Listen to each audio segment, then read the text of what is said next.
Ito mga guys, mayroon tayong dalawang arms oil para malaman nyo kung may peke, may original. Ay huwag kayo basta-basta bibili kasi iniingatan natin ang motor ng makina natin, tapos makakabili tayo sa online na peke, may original. Ito, mababasihan natin ang original ay ito. Yan, ito pa lang ay malapad yung sukatan niya. Ito namang peke, iba, makitid. Tapos kaya iba yung plastic niya, malata. Ito medyo matigas. Pinisil mo, yan matigas. Ito malambot.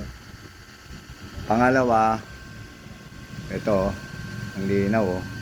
Ito naman nakalubog at hindi malinaw. Pag hinawakan mo, lubog na lubog. Ito litaw na litaw yung pangalan, sobrang linaw. Ito at inilid mo, medyo lubog. At pangalawa, pag binuksan mo, ang layo ng amoy, ibang amoy ng original sa amoy ng pek. Kaya mga kamotor, mga big bike natin, ingatan natin dahil iniingatan natin yung makina ng motor natin, tapos makakabili tayo ng peke. Yan, Amsoil, ito talaga madalas kong ginagamit, ngayon lang tayo nakakabili ng peke. Kaya wag na tayo basta-basta bumibili sa online dahil ang mahal ng Amsoil, tapos peke pa. Yan lang lagi nyo tandaan. Malapad talagang nakailang bili na ako, puro ganyan ng original. Puro malalapad, ito iba. Tapos yung amoy niya, parang mas malagnaw. Hindi kumpara nito, ang lapot. Malapot, pag inano mo, malapot to, parang medyo matubig. Iba, kaya amoy niya, iba. Kaya maging aware lang po tayo. Dahil motor ng big bike natin ay hindi biro pag nasira ang makina. Kasi ang peke, ang langis na ilagay natin sa makina, pwede masira talaga. Sayang lang. Nag-change oil nga tayo para mag-iingat tayo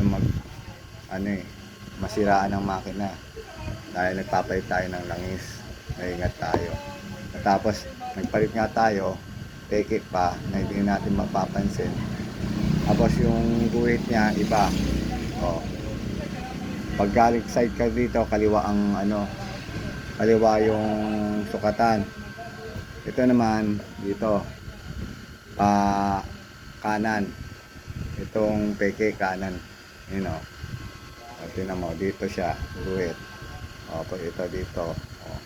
Dapat kapilang pa ganun siya, pakaliwa siya, kanan to. Siya naman kaliwa ang original. Yan lagi yung panatandaan yung mga guys, mga nagbomotor. Ingat lang po. Ito ay ginawa kong vlog para maging aware tayo lahat. Ayan, okay. Hanggang dito na lang po para alam natin ang Amsoil ay di basta-basta. Kaya maging masuri tayo sa langis natin. Okay. Bye bye mga guys.